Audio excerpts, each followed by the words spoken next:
Lumea mea s-a schimbat într-o zi când a început să plouă cu tot felul de cărți.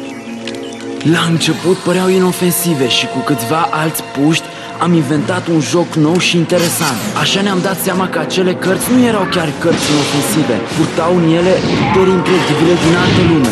Eu sunt Dan și împreună cu prietenii mei Runo, Marucho, Julie, Shun, însuși domnul mare și tare, și Alice, suntem luptătorii Bakugan! Bakugan, un scop, două lumi. Ce o să te faci? Sorții sunt împotriva ta.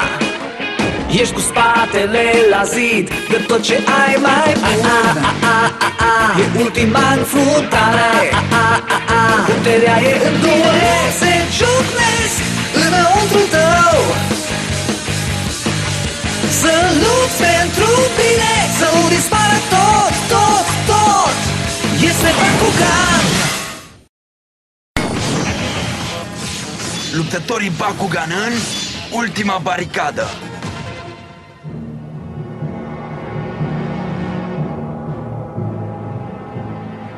Vestroia se prăbușește. Ne-am sacrificat pentru a o proteja. Și la ce a ajutat? Oare nu putem face nimic? Nu de aici, din dimensiunea morții. Trebuie să găsim pe cineva care să salveze Vestroia înainte ca ea să dispară. Avem nevoie de încă 6 noi soldați viteji.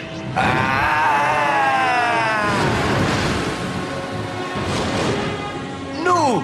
Nu poate fi adevărat! Nimeni n-a scăpat până acum de dimensiunea morții!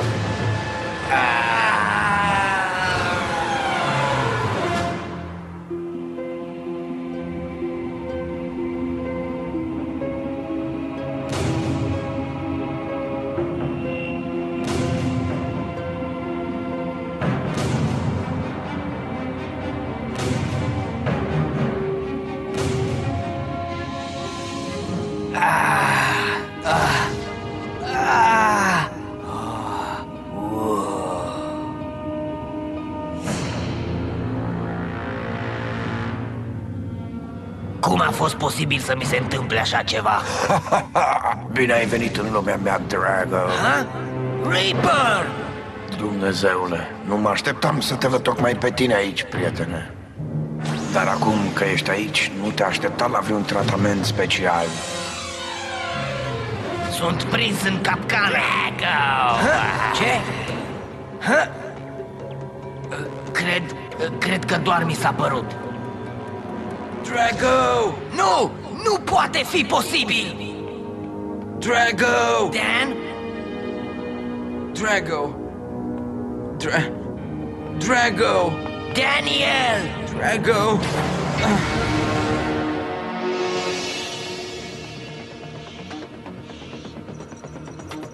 Cum te simți, Hydrenoid? N-am fost niciodată mai pregătit pentru luptă. Forțele îmi cresc cu fiecare clipă. Micul meu plan funcționează perfect de vreme ce am reușit să-mi înving colegii de echipă. Ca să nu mai pomenim de tântălăul de Daniel și de bietul lui animăluț Drago. Acum hai să vedem care e victima următoare. A, da, exact cum mă așteptam. Shun Kazami și Ventus Skyres al lui. Deci, draga mea, spre ce loc exotic a zburat fiul nostru de data asta? Stai să mă gândesc. Luna trecută a zburat la Kier City să-l viziteze pe Joe, prietenul său Bakugan. Ador Kier City-ul, mai ales primăvara. E atât de frumos. E un copil norocos, ce mai. La vârsta lui nu fusese nicăieri, cu excepția unei excursii la morgă. Înapoi la treabă. Te iubesc, scumpule? La fel, dragă. Asta mi amintește că a spus că o să sune. Poftim, mama.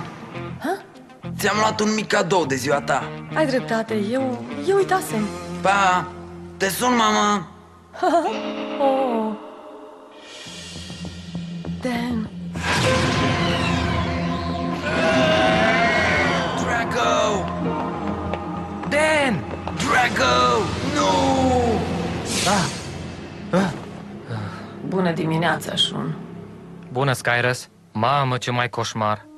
Ei bine, ești în siguranță acasă la Marucho. Bună dimineața, domnule! Mă scuzați, dar micul dumneavoastră dejun vă așteaptă. Mersi, Kato. Ha? Ce e asta? E un bilet de la Masquerade. Te aștept la ferma abandonată la ora 4. Jun? Nu. Skyrus! Trebuie să-mi faci un mare serviciu. Desigur, Jun. Orice. Runo! Trezește-te! E târziu! Mănâncă-ți micul dejun și la treabă. Tatăl tău te așteaptă.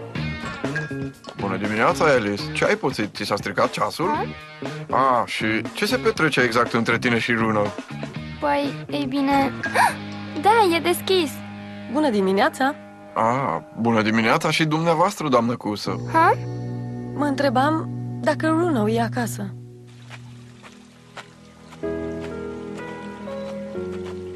Deci vroiați să vorbiți ceva cu mine? E vorba despre Dan. N-am mai dat pe acasă de ieri. Mă gândeam că tu ai putea ști pe unde umblă. Nu, nu știu. Asta are vreo legătură cu Bakuganii? Are sau nu? Păi, eu nu știu. Doar despre asta vorbește. E când plecat să joace, când pe calculator, povestind despre joc. Daniel, te-ai spălat? Masa de prânz e gata. Haide să mănânci. Da, am auzit. Dar trebuie să plec acum. Vorbim mai târziu, mama. Unde mergi? Te întorci până la cină? Copiii din ziua de azi. Nu, ce dezastru. Ei, mai bine să mă apuc de treabă. Ce-i asta? Trebuie să fie un fel de jucărie. Deci așa arată o minge Bakugan. Interesant. Doamne Dumnezeule! Dan trebuie să fie pe aici pe undeva. Mărucio, așteaptă! Mă scuzați, doamnă Cuzău, dar mă grăbesc.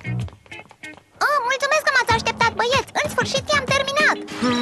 Uite-l pe Daniel al meu. Ce drăguț! Ce bine arată lansatorul ăsta Bakugan! Bakugan? Mamă! Excelent! Bună treabă, Marucho! Hei, vreau și eu unul. Sau sunt prea mică în grad? N-avea grijă, Runo. Am construit unul special pentru tine. La vremea aceea mi s-a părut un simplu joc, așa că l-am lăsat să facă ce vrea.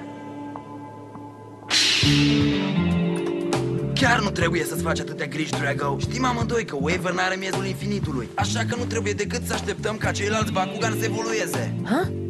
Oare cu cine vorbește? Da, de acum încolo va fi și mai greu. Așa că mai bine ne odihnim pentru următoarele bătălii, pentru că trebuie să ne conservăm energia. Înțelegi, Drago? L-am văzut cu ochii mei vorbind cu Bakuganul lui. Ce sunt Bakuganii? Păi, sunt... Spune-mi, te rog, e mai mult decât un simplu joc? Păi e un fel de... E cam... Îmi pare rău, nu pot! Uno! Sunt îngrijorată.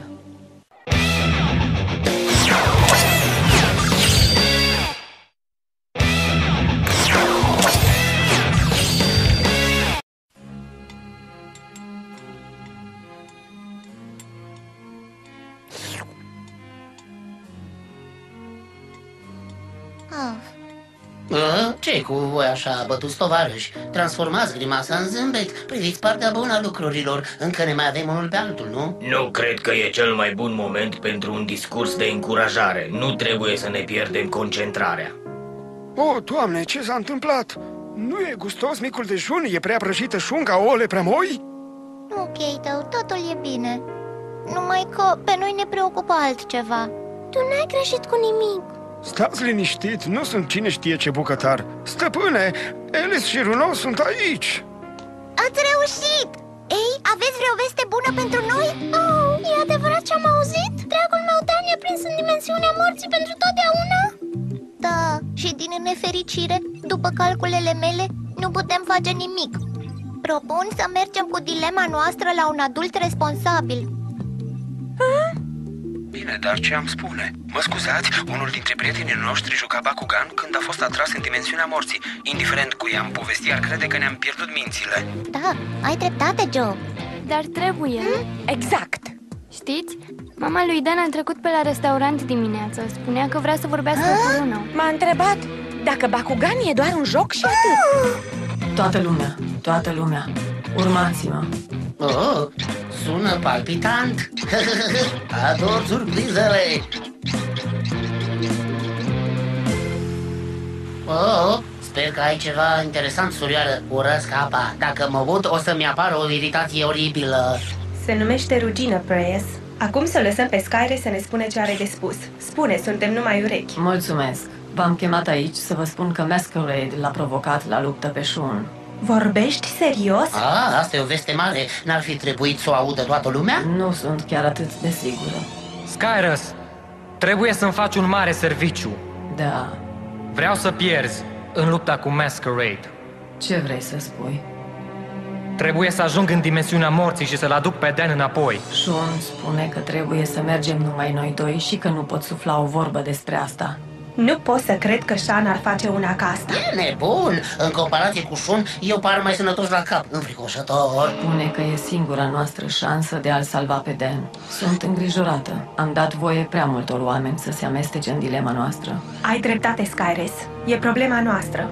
Totul a început când Naga a distrus echilibrul de forțe în Vestroia. Lumea noastră e pe punctul de a fi distrusă. Oamenii trebuie cruțați. Sunt nebuni. Noi trebuie să-l salvăm pe Dan. Așa este. Skyrus? Ha? Unde a fi dispărut Tigrera? Da, și unde-i Preyes al meu? Goron? Unde a dispărut Goron? Păi, au ieșit cu toții din cameră acum câteva minute. Au ieșit cu toții legănindu-se. Mă întreb de ce. E aproape ora 4. Au rămas mai puțin de 2 ore până la întâlnirea cu Masquerade. S-a întâmplat ceva? Nu, nimic, dar ar fi bine să ne găsim Bakuganii. Nu, așteaptă! Ce ascunzi? Dar ce se întâmplă aici? Se pare că cineva ți-a furat cealaltă patină cu rotile, stăpâne Maruccio. E o cursă nebună, tovarăși, după moda veche, pe platforma din forma bunicii. Știi legenda celor 6 soldați din Vestroia? Nu, pune-mă la curent, subțirico. Acum multă vreme, când Vestroia era pe punctul de a fi distrusă, soldații aceștia legendari și-au riscat viața pentru a o salva. Doar nu vrei să spui ce cred eu că vrei să spui. Sacrificiul lor nu va fi niciodată uitat. E rândul nostru să salvăm Vestroia. E datoria noastră, Preyes. Ei, eu nu m-am înscris în povestea asta, ha?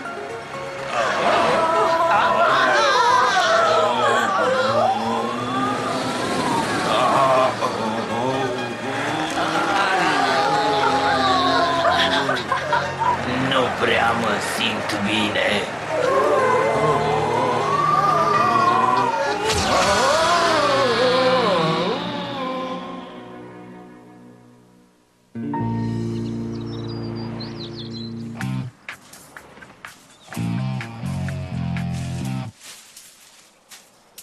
Știi ce? Nu-mi vine să cred, Shan. Să nu spui nimănui despre biletul de la Masquerade?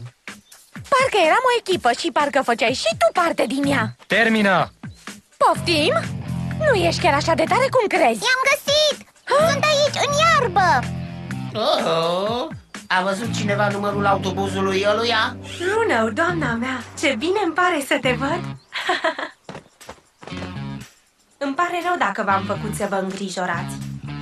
Ce-a fost în capul tău, Tigrera? Să nu mai faci asta niciodată! Desigur, dar să știi că nu vrem să fim o povară pentru tine și pentru prietenii tăi. E bătălia noastră și Încetează! Cum dorești! Suntem cu toții implicați în povestea asta. Ține minte, bine? Așa o să fac. Oh, Goron, să nu mai dispar niciodată, așa bine? Ascultați, prietenii se ajută întotdeauna. E valabil și pentru tine, Shan. Sunt de aceeași părere. Trebuie să-l salvăm pe Dan și vom acționa ca o echipă. În regulă, dar e foarte posibil ca niciunul dintre noi să nu se mai întoarcă. Shan, termină cu tragediile, vrei? Trebuie să fim cât se poate de optimiști. Ce zici? Cred că merită măcar să încercăm. Sunteți siguri? Cu toții suntem siguri. Bine, eu sunt de acord. În regulă, prieteni, 50 de minute până la întâlnirea cu Masquerade. Oh, nu prea mai avem mult timp, nu-i așa? Bună, mamă! Te-am sunat să spun că totul e în regulă. Ar trebui să vezi apartamentul lui Maruccio. Amețești. Și eu sunt întârzi puțin mai mult. Se poate, mamă? Se poate? poate sau nu? Promit că o să sună fiecare zi. Mă bucur că te-am auzit, bunicule. Totul e bine și îți promit că o să cumpăr niște adezivi pentru proteza ta. Ne vedem mai târziu. Mamă, tată, vă mulțumesc că ne-ați lăsat să stăm aici, dar trebuie să plecăm într-o mică excursie. Vă rog să aveți grijă. Mulțumesc, acum trebuie să plec. Și nu uita, Maruccio, ia-ți lenjerie curată. Scuzați-mă, dacă aveți nevoie de ajutor în timpul călătoriei, aș fi încântat să vă însoțesc. Mulțumesc, dar acum o să folosesc transportul în comun, ca un om obișnuit. Dar, domnule... E în regulă așa, bine? Oh, da, foarte bine, domnule. Tânărul meu stăpân, vă doresc o călătorie plăcută. Mergeți într-o altă călătorie? Dar de ce? Păi trebuie să ajut un prieten. Dar nu vă îngrijorați, pentru că am să rămân eu să ajut aici. Ei, trebuie să plec. Vorbim mai târziu. Sunteți sigur că n-aveți nevoie de mine? Aș vrea foarte mult să vin cu voi. Nu, Alice, rămâi aici și ajută. Gata, trebuie să plec. Ai grijă de părinții mei cât sunt plecată, Alice, te rog. Totul e numai din vina bunicului meu. Îmi doresc ca el să nu fi fost Helgi. Îmi doresc ca nimic din toate astea să nu fie existat.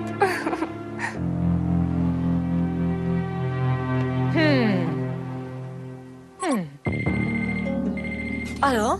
Da, sunt mama lui Dan. Vreau să vă spun că Dan va fi acasă curând. Unde e? Aș vrea să vă spun, dar nu e posibil. Important e să nu vă îngrijorați. Bruno, termină cu joaca. Bruno, întoarce-te.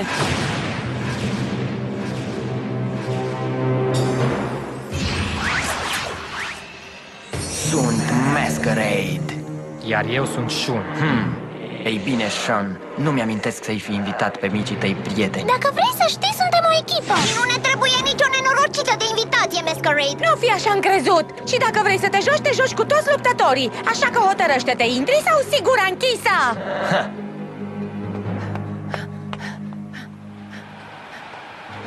Sunt sigură că de aici trebuie să fi sunat unul nou. Cel puțin așa cred. Vă dați seama că dacă vă înving pe toți, puterile Hydronoidului meu vor depăși orice limită. Deci luptăm sau nu? Sunteți gata de luptă?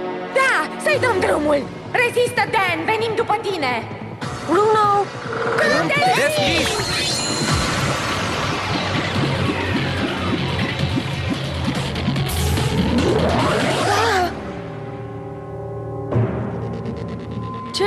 Ce se întâmplă?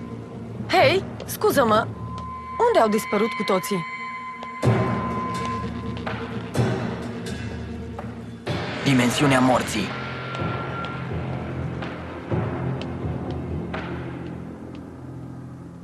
Te rog, Bruno, adu-l pe Dan înapoi nevătămat.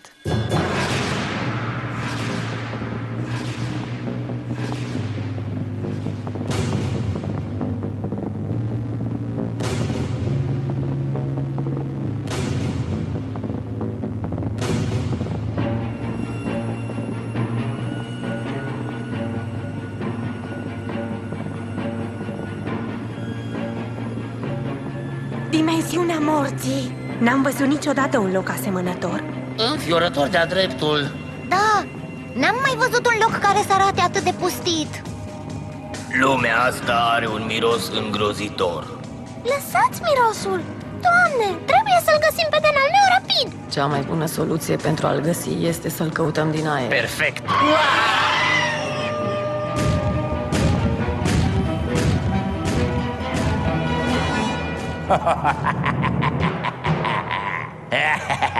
Nu-mi vine să cred că nătărăii ăștia au pătruns în dimensiunea morții de bunăvoie. Dar n-au venit să-l salveze pe unul de-al lor? Ei bine, eu le admir curajul. Iar eu îi disprețuiesc pentru nesăbuința lor. Disprețuiește-i cât poftești, Clave. Cred că ar trebui să-i punem să ne ajute cu locul acesta. O idee bună, într-adevăr. Eu sugerez să vă mai gândiți. Chiar credeți că le putem încredința oamenilor o sarcină atât de grea? Ca să nu mai amintim de faptul că bakuganilor nu au evoluat încă și sunt slabi. Ceva îmi spune că dispun de un mare potențial. Am altă idee. Ce-ar fi să-i punem la încercare? Da, o idee excelentă.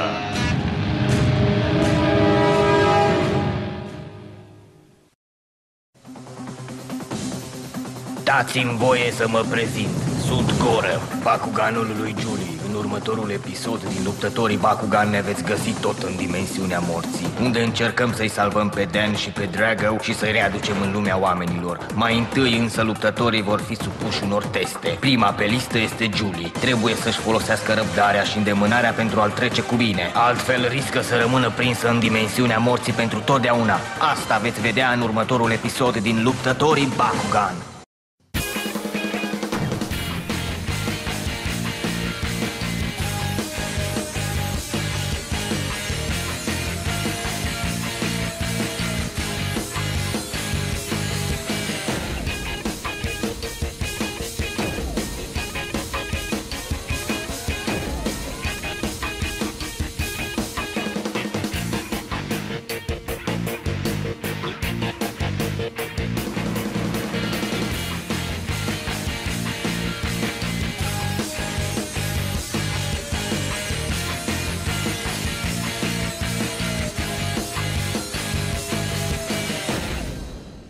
Trebuie să fie pe aici, pe undeva.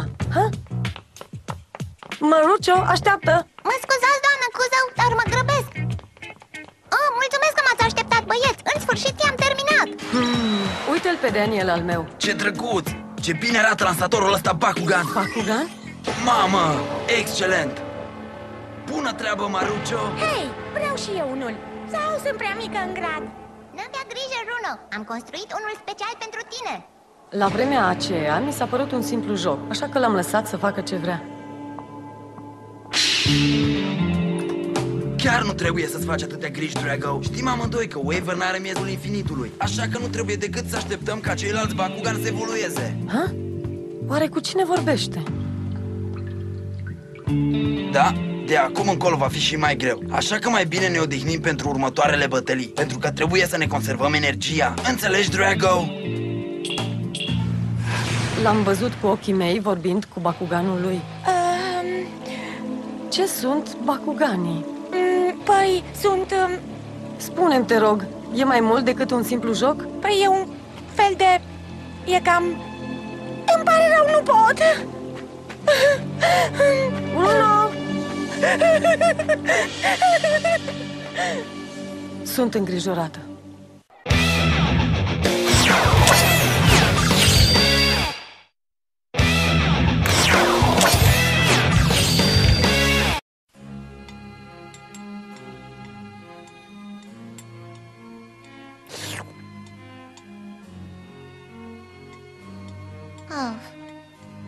Ce-i cu voi așa, bătuți tovarăși? Transformați grimasa în zâmbet. Priviți partea bună a lucrurilor. Încă ne mai avem unul pe altul, nu? Nu cred că e cel mai bun moment pentru un discurs de încurajare. Nu trebuie să ne pierdem concentrarea. Oh, Doamne, ce s-a întâmplat? Nu e gustos micul dejun? E prea prăjită șunga, ouăle prea moi? Ok, tău, totul e bine. Numai că pe noi ne preocupă altceva. Tu n-ai greșit cu nimic. Stați liniștit, nu sunt cine știe ce bucătar. Stăpâne, Alice și Runo sunt aici. Ați reușit! Ei, aveți vreo veste bună pentru noi? Oh, e adevărat ce am auzit? Dragul meu Dan e prins în dimensiunea morții pentru totdeauna? Da, și din nefericire, după calculele mele, nu putem face nimic. Propun să mergem cu dilema noastră la un adult responsabil. Bine, dar ce am spune? Mă scuzați, unul dintre prietenii noștri juca Bakugan când a fost atras în dimensiunea morții. Indiferent cui am povestit, ar crede că ne-am pierdut mințile. Da, ai dreptate, Joe. Dar trebuie. Exact. Știți? Mama lui Dan a trecut pe la restaurant dimineața. Spunea că vrea să vorbească cu Runo. M-a întrebat dacă Bakugan e doar un joc și atât. Toată lumea, urmați-mă. Oh, sună palpitant. Ador surprizele. Oh, sper că ai ceva interesant, surioară. Urăsc apa. Dacă mă ud, o să-mi apară o iritație oribilă. Se numește rugină, Preyes. Acum să lăsăm pe Skyre să ne spune ce are de spus. Spune, suntem numai urechi. Mulțumesc, v-am chemat aici. E bătălia noastră. Încetează! Cum dorești. Suntem cu toții implicați în povestea asta. Ține minte, bine? Așa o să fac. Oh, Goran, să nu mai dispar niciodată, așa bine? Ascultați, prietenii se ajută întotdeauna. E valabil și pentru tine, Sean. Sunt de aceeași părere. Trebuie să-l salvăm pe Dan și vom acționa ca o echipă. În regulă, dar e foarte posibil ca niciunul dintre noi să nu se mai întoarcă. Sean, termină cu tragediile, vrei? Trebuie să fim cât se poate de optimiști. Ce zici? Cred că merită măcar să încercăm. Sunteți siguri? Cu toții suntem siguri. Bine, eu sunt de acord. În regulă, prieteni, 50 de minute până la întâlnirea cu Masquerade. Oh, nu prea mai avem mult timp, nu-i așa? Bună, mamă! Te-am sunat să spun că totul e în regulă. Ar trebui să vezi apartamentul lui Marucho. Amețești. Și eu sunt întârzi puțin mai mult. Se poate, mamă? Se poate sau nu? Promit că o să sună fiecare zi. Mă bucur că te-am auzit, bunicule. Totul e bine și îți promit că o să cumpăr niște adezivi pentru proteza ta. Ne vedem mai târziu. Mamă, tată, vă mulțumesc că ne-ați lăsat să stăm aici, dar trebuie să plecăm într-o mică excursie. Vă rog să aveți grijă. Mulțumesc, acum trebuie să plec. Și nu uita, Marucho, ia-ți lenjerie curată. Scuzați-mă, dacă aveți nevoie de ajutor în timpul călătoriei, aș fi încântat să vă însoțesc. Mulțumesc, dar acum o să folosesc transportul în comun, ca un om obișnuit. Dar, domnule... E în regulă așa, bine? Oh, da, foarte bine, domnule. Tânărul meu stăpân, vă doresc o călătorie plăcută. Mergeți într-o altă călătorie? Dar de ce? Păi trebuie să ajut un prieten. Dar nu vă îngrijorați, pentru că am să rămân eu să ajut aici. Ei, trebuie să plec. Vorbim mai târziu. Sunteți sigur că n-aveți nevoie de mine? Aș vrea foarte mult să vin cu voi. Nu, Alice. Rămâi aici și ajută. Gata, trebuie să plec. Ai grijă de părinții mei cât sunt plecată, Alice, te rog. Totul e numai din vina bunicului meu. Îmi doresc ca el să nu fi fost Helgi. Îmi doresc ca nimic din toate astea să nu fi existat.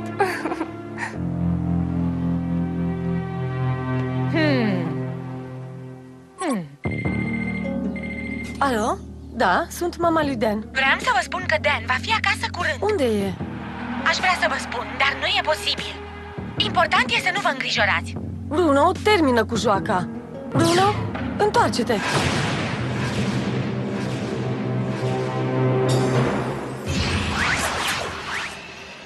Sunt Masquerade. Iar eu sunt Shun. Ei bine, Sean, nu mi-amintesc să-i fi invitat pe micii tăi prieteni. Dacă vrei să știi, suntem o echipă. Și nu ne trebuie nicio nenorocită de invitație, Masquerade. Nu fi așa încrezut. Și dacă vrei să te joci, te joci cu toți luptătorii. Așa că hotărăște-te, intri sau sigura închisă?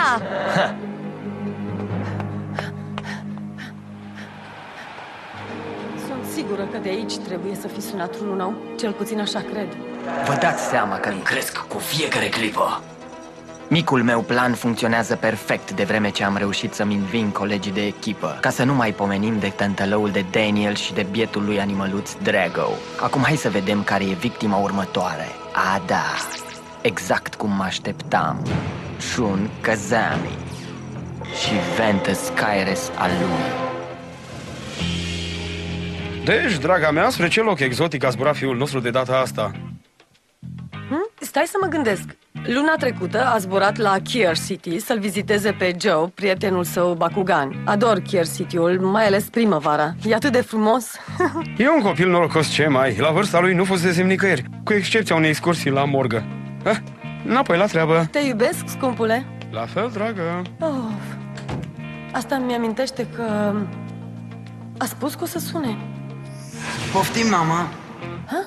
Ți-am luat un mic cadou de ziua ta. Ai dreptate, eu uitasem. Pa! Te sun, mama! Oh. Dan. Drago! Dan! Drago! Nu! Bună dimineața, Shun. Bună, Skyres. Mamă, ce mai coșmar. Ei bine, ești în siguranță acasă la Marucho. Bună dimineața, domnule! Mă scuzați, dar micul dumneavoastră dejun vă așteaptă. Mersi, Kato. Ha? Ce e asta? E un bilet de la Masquerade. Te aștept la ferma abandonată la ora 4. Shun? Nu. Skyrus! Trebuie să-mi faci un mare serviciu. Desigur, Shun. Orice. Runo, trezește-te! E târziu! Mănâncă-ți micul dejun și la treabă. Tatăl tău te așteaptă. Bună dimineața, Alice. Ce ai pățit? Ți s-a stricat ceasul? Ah, și ce se petrece exact între tine și Runo? Păi, ei bine... Da, e deschis. Bună dimineața! Ah, bună dimineața și dumneavoastră, doamnă Cusă. Ha? Mă întrebam dacă Runo e acasă.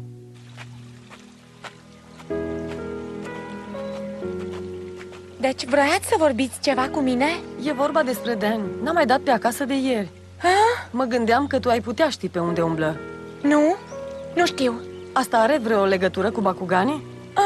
Are sau nu? Păi, eu nu știu.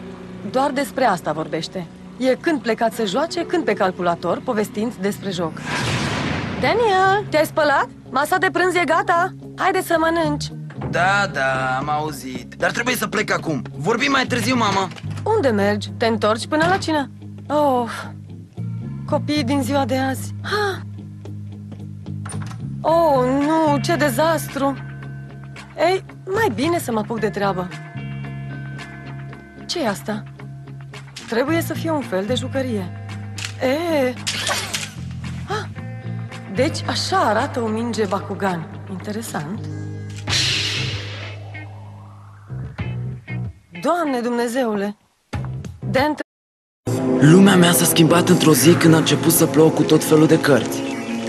La început păreau inofensive și cu câțiva alți puști am inventat un joc nou și interesant. Așa ne-am dat seama că acele cărți nu erau chiar cărți inofensive. Purtau în ele puteri incredibile din altă lume. Eu sunt Dan și împreună cu prietenii mei Runo, Marucho, Julie, Shun, însuși domnul mare și tare, și Alice, suntem luptătorii Bakugan! Bakugan, un scop, două lumi. Ce o să te faci? Sorții sunt împotriva ta. Ești cu spatele la zid de tot ce ai mai bun. E ultima înfruntare. Puterea e în tine. Se ciucnesc înăuntru tău. Să lupți pentru bine, să nu dispară tot, tot, tot. Este Bakugan. Luptătorii Bakugan în ultima baricadă.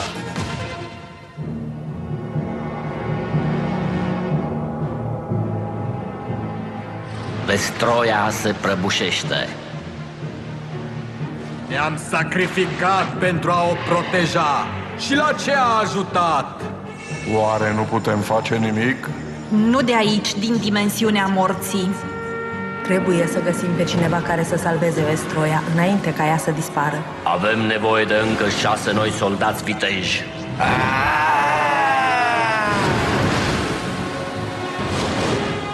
Nu! Nu poate fi adevărat! Nimeni n-a scăpat până acum de dimensiunea morții!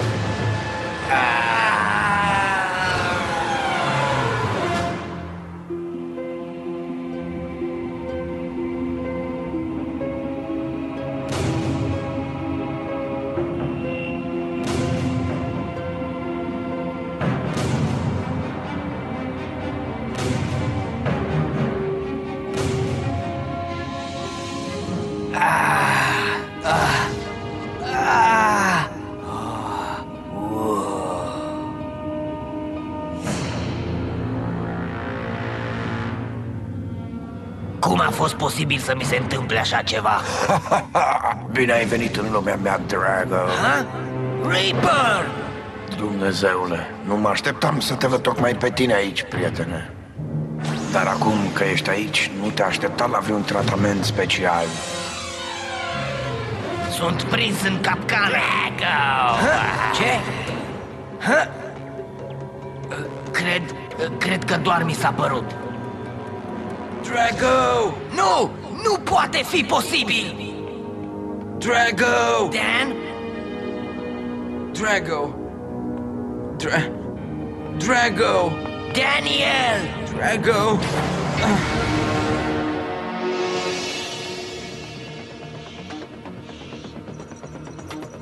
Cum te simți, Hydronoid?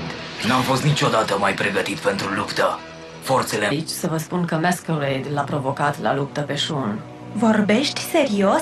Asta e o veste mare. N-ar fi trebuit să o audă toată lumea? Nu sunt chiar atât de sigură. Skyrus, trebuie să-mi faci un mare serviciu. Da. Vreau să pierzi în lupta cu Masquerade. Ce vrei să spui? Trebuie să ajung în dimensiunea morții și să-l aduc pe Dan înapoi. Shun spune că trebuie să mergem numai noi doi și că nu pot sufla o vorbă despre asta. Nu pot să cred că Shan ar face una ca asta. E nebun! În comparație cu Shun, eu par mai sănătos la cap, înfricoșător. Spune că e singura noastră șansă de a-l salva pe Dan. Sunt îngrijorată. Am dat voie prea multor oameni să se amestece în dilema noastră. Ai dreptate, Skyrus. E problema noastră. Totul a început când Naga a distrus echilibrul de forțe în Vestroia. Lumea noastră e pe punctul de a fi distrusă. Oamenii trebuie cruțați. Sunt nebuni. Noi trebuie să-l salvăm pe Dan. Așa este. Skyrus? Ha? Unde a fi dispărut tigrera? Da, și unde-i Preyas al meu? Goron? Unde a dispărut Goron? Păi, au ieșit cu toții din camera acum câteva minute. Au ieșit cu toții legănindu-se. Mă întreb de ce. E aproape ora 4. Au rămas mai puțin de 2 ore până la întâlnirea cu Masquerade. S-a întâmplat ceva? Nu, nimic, dar ar fi bine să ne găsim Bakuganii. Nu, așteaptă! Ce ascunzi? Dar ce se întâmplă aici? Se pare că cineva ți-a furat cealaltă patină cu rotile, stăpâne Maruccio. E o cursă nebună, tovarăș, după moda veche, pe platforma din forma bunicii. Știi legenda celor 6 soldați din Vestroia? Nu, pune-mă la curent, subțirico. Acum multă vreme, când Vestroia era pe punctul de a fi distrusă, soldații aceștia legendari și-au riscat viața pentru a o salva. Doar nu vrei să spui ce cred eu că vrei să spui. Sacrificiul lor nu va fi niciodată uitat. E rândul nostru să salvăm Vestroia. E datoria noastră, Preyas. Ei, eu nu m-am înscris în povestea asta, ha?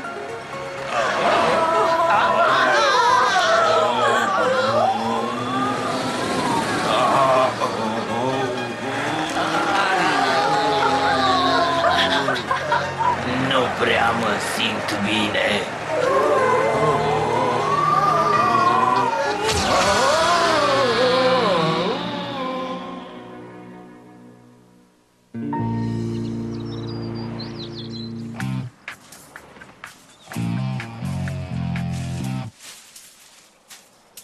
Știi ce? Nu-mi vine să cred, Shan. Să nu spui nimănui despre biletul de la Masquerade? Parcă eram o echipă și parcă făceai și tu parte din ea. Termină! Poftim? Nu ești chiar așa de tare cum crezi. I-am găsit! Sunt aici, în iarbă! A văzut cineva numărul autobuzului ăluia? Runo, doamna mea, ce bine îmi pare să te văd! Îmi pare rău dacă v-am făcut să vă îngrijorați. Ce a fost în capul tău, tigrera? Să nu mai faci asta niciodată! Desigur, dar să știi că nu vrem să fim o povară pentru tine și pentru prietenii tăi.